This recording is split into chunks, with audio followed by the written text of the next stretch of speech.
মানুষ হিসেবে তার স্বাধীনতা আছে, সে যে কোনো মত গ্রহণ করতে পারে। তাই বলে সে যদি অপরাধ না করে থাকে, সে যে কোনো মতের মতাদর্শী হতে পারে, সে হিন্দু হতে পারে, খ্রিস্টান হতে পারে, সে যে কোনো দলের হতে পারে, কিন্তু সে যদি কোনো অপরাধ না করে থাকে, সে ওই দল করার কারণে তার দোকান লুটপাট করবো, তার দোকান জ্বালাইয়ে দেবো, এটা কি ইসলাম সমর্থন করে? বলেন, এটা করা যাবে না। পরিষ্কার কথা, এটা করলে আল্লাহ তাআলার কাছে আপনি দায়ী হবেন, এটা করা যাবে না। বিজয় মুসলমানকে আল্লাহ তাআলা দিবেন, তাই বলে কারো উপরে অত্যাচার করা যাবে না।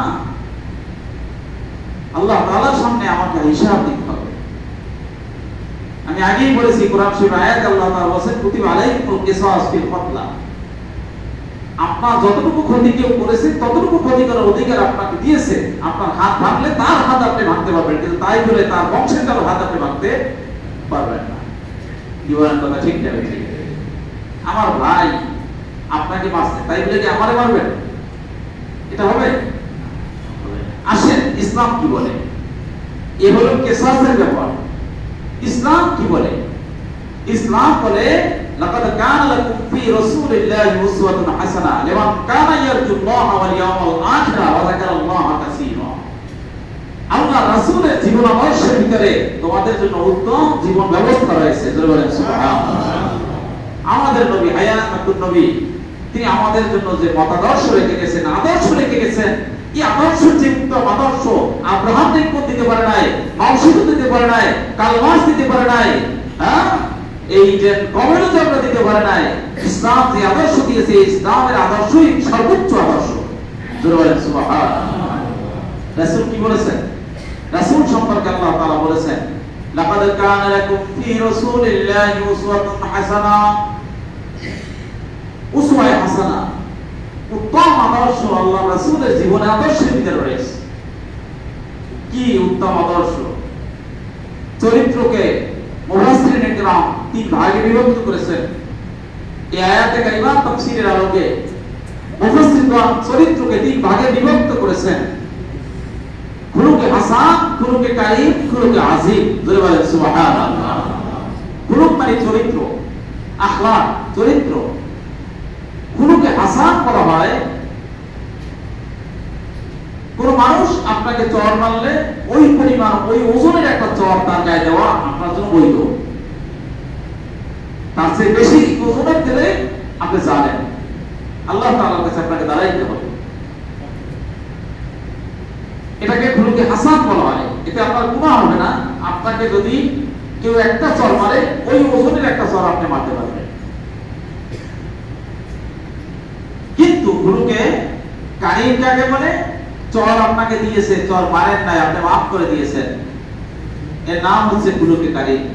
এই চরিত্র হযরতে ইউসুফ আলাইহিস সালাম কে আল্লাহ তাআলা দিয়েছিলেন।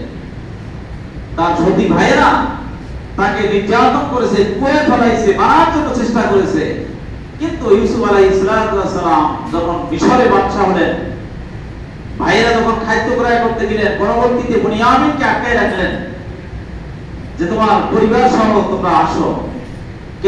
কেনান থেকে ইউসুফ আলাইহিস সালামের বাবা ইয়াকুব আলাইহিস সালামকে নিয়ে সব পরিবারে যখন আবার মিশরে গেলেন, ভাইরা সতী ভাইরা, তখন তো পরিচয় হয়ে গেল যে এই তো আমাদের সেই ভাই ইউসুফ। এখন তো থরথর করিয়া কাঁপে যে না জানি আমাদেরকে সবগুলোরে ফাঁসি দিয়ে দেয়। আমরা যে ইউসুফের কুয়ে ফেলাইছি, আজকে সে মিশরের বাদশা। ইউসুফ আলাইহিস সালাম তাদেরকে বললেন, ইন্না শাইতানা ইয়ানজিবু বাইনি ওয়া বাইনাকুম। শয়তান তোমাদের মাঝে আর আমার মাঝে দূরত্ব সৃষ্টি করেছে, এটা শয়তানের কাজ। লা তাসরিবা আলাইকুম ইয়াউম, তোমরা চিন্তা করিও না, আমি আল্লাহ তাআলার কাছে ক্ষমা চাই তোমাদের জন্য, আল্লাহ তাআলা ক্ষমা করে দিবেন, তোমরাও ক্ষমা চাও, তোমাদের কোনো প্রতিশোধ আমি নিব না। বলেন সুবহানাল্লাহ। ইসলামের নাম, ইসলামের নাম, ইসলাম আদর্শের বলে বিজয় হয়েছে, অস্ত্রের বলে নয়। রাসূলুল্লাহ সাল্লাল্লাহু আলাইহি ওয়াসাল্লাম তিনি ছিলেন খুলুকে আযীমের অধিকারী। ইউসুফ আলাইহিস সালাম ছিলেন খুলুকে কারিমের অধিকারী। প্রতিশোধ গ্রহণ করার শক্তি থাকা সত্ত্বেও সে প্রতিশোধ গ্রহণ করে নাই।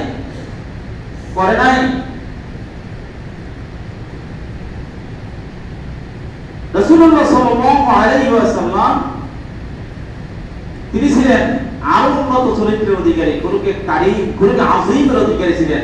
আল্লাহ বলেন ওয়া ইন্নাকা লাআলা খুলুকিন আযীম, হে রাসূল আপনাকে আমি খুলুকে আযীম দান করেছি, উত্তম চরিত্র, মহান চরিত্র দান করেছি। ধরে বলেন সুবহানাল্লাহ। খুলুকে আযীম কাকে বলে? খুলুকে আযীমের ব্যাখ্যায় মুফাসসিরগণ বলেন কেউ যদি আপনাকে চড় মারে, অত্যাচার করে, আপনি তাকে অত্যাচারের প্রতিশোধ গ্রহণ না করে তাকে ক্ষমা করে দিয়েছেন, শুধু ক্ষমা করেন না, তাকে আপনি উপকার করেছেন, পাল্টা উপকার করেছেন। যে চরিত্র ছিল রাসূলুল্লাহ সাল্লাল্লাহু আলাইহি ওয়াসাল্লামের। যেমন রাসূলুল্লাহ সাল্লাল্লাহু আলাইহি সাল্লাম মক্কা বিজয়ের পরে রাসূল সাল্লাল্লাহু আলাইহি সাল্লাম তখন 10,000 সাহাবীদেরকে নিয়ে মক্কা বিজয় করলেন।